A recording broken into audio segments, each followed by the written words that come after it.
ஆடவர் உலகம் வேட்டியில் உதயம். உதயம் வேட்டிகள் ஷர்ட்டுகள். சென்னையில் வாக்கு இயந்திரங்கள் வைக்கப்பட்டிருக்கும் பகுதிகள் ரெட் ஜோன் என்று அறிவிக்கப்பட்டிருக்கின்றன. அதாவது தடை செய்யப்பட்ட மண்டலமாக அறிவிக்கப்பட்டிருக்கின்றன. ஜூன் 4ஆம் தேதி வரை ட்ரோன்கள் மற்றும் இதர ஆளில்லா விமானங்கள் பறப்பதற்கும் தடை விதிக்கப்பட்டிருக்கிறது. கூடுதல் விவரங்களை வழங்க செய்தியாளர் அன்பரசன் இணைந்திருக்கிறார். அன்பரசன், வாக்குப்பதிவு இயந்திரங்கள் வைக்கப்பட்டுள்ள பகுதிகள் ரெட் ஜோன் என்று அறிவிக்கப்பட்டிருக்கின்றன. என்னென்ன பாதுகாப்பு ஏற்பாடுகள் இன்னும் அதிகரிக்கப்பட்டிருக்கின்றன இதன் காரணமாக?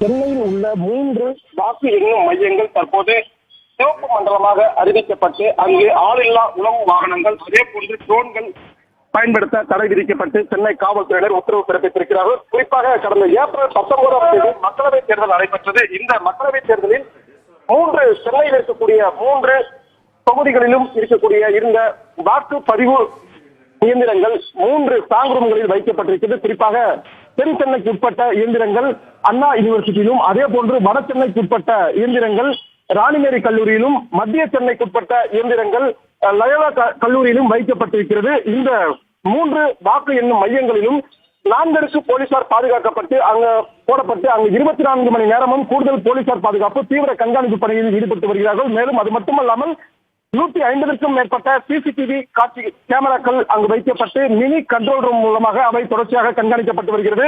இந்த நிலையில் தான் வாக்கு எண்ணும் நாளான ஜூன் மாதம் 4ஆம் தேதி வரை இந்த பகுதிகள், அதாவது அண்ணா பல்கலைக்கழகம், ராணிமேரி கல்லூரி, அதே போன்று லயோலா கல்லூரி ஆகிய 3 கல்லூரிகளில் அமைக்கப்பட்டுள்ள வாக்கு எண்ணும் மையங்கள் மற்றும் அதனை சுற்றியுள்ள பகுதிகள் சிவப்பு மண்டலமாக தற்போது அறிவிக்கப்பட்டிருக்கிறது சென்னை காவல்துறையால். இந்த பகுதிகளில் ஆளில்லா உளவு வாகனங்கள் அதே போன்று ட்ரோன்கள் பறக்க தடை விதிக்கப்பட்டிருக்கிறது. இதனை மீறி யாரேனும் ட்ரோன்கள் மற்றும் ஆளில்லா வான்வழி உளவு விமானங்கள் பயன்படுத்தப்பட்டால் அவர்கள் மீது கடும் நடவடிக்கை எடுக்கப்படும் என சென்னை காவல்துறை தற்போது எச்சரிக்கை ஒன்றை வெளியிட்டுள்ளது.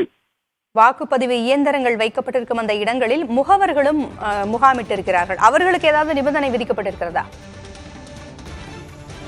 நிச்சயமாக 3 வாக்கு எண்ணும் மையங்களிலும் 4 அடுக்கு போலீசார் பாதுகாப்பு போடப்பட்டு அங்கு போலீசார் தீவிர கண்காணிப்பு பணிகளில் ஈடுபட்டு வருகிறார்கள். குறிப்பாக இந்த ஸ்ட்ராங் ரூமில் வைக்கப்பட்டிருக்கக்கூடிய வாக்குப்பதிவு இயந்திரங்கள் ஏதேனும் தவறுதல் நடந்துவிட்டால் அதனை கண்காணிப்பதற்காக சிசிடிவி காட்சிகள் மூலம் அதனை வெளியில் இருக்கக்கூடிய மினி கண்ட்ரோல் ரூம் மூலமாக காட்சிப்படுத்தப்பட்டுள்ள வகையில் அமைக்கப்பட்டிருக்கிறது.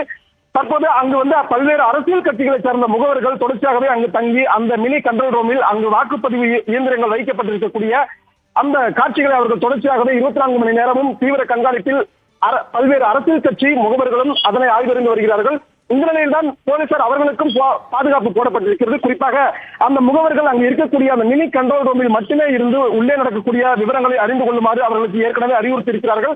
அதன்படி பல்வேறு அரசியல் கட்சியை சார்ந்த முகவர்கள் அந்த அமைக்கப்பட்டிருக்கக்கூடிய மினி கண்ட்ரோல் ரூமில் மட்டுமே இருந்து கண்காணிக்க வேண்டும். யாரேனும் அந்த ஸ்ட்ராங் ரூமிற்குள் செல்லவோ அல்லது அதற்கு அருகில் செல்லவோ கூடாது என போலீசார் அவர்களை அறிவுறுத்தியிருக்கிறார்கள். இந்த நிலையில் தான் இந்த 3 வாக்கு எண்ணும் மையங்களுக்கு சுற்றிலும் சிவப்பு மண்டலமாக அறிவிக்கப்பட்டு அங்கு ட்ரோன்கள் மற்றும் ஆளில்லா உளவு வாகனங்கள் பறப்பதற்கு முக்கியமாக தடை விதிப்பு செய்யப்பட்டிருக்கிறது.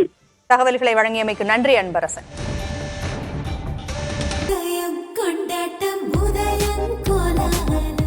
ஆடவர் உலகம் வேட்டியில் உதயம். உதயம் வேட்டிகள் ஷர்ட்டுகள்.